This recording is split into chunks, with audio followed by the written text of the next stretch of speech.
Ушул бийди мага апам үйрөттү эле. А мага сиз үйрөткөнсүз. Телефондон башка белең ушул беле. Эмнеге үйлөнүп алдың анда? Же ачыгын айтып аялың менен, же мен менен бол. Санжар, баары жакшы болду. Эч жакка кетпейсиң. Эмне болду Санжар? Эмне болду, сүйлөбөйсүң? Өлтүрүп алганымды эле билбейби? Комнатага киргенде эле түртүп качып кеткен болду.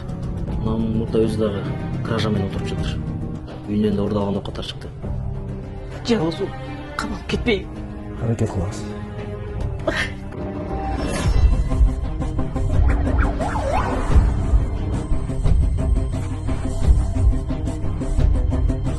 Кыйналсаң мени чачыратат.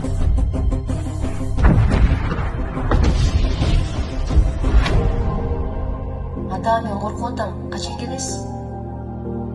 Акыйкатты ачыкталмайынча мен тынчыбайм. Сен мени аны коркутпа.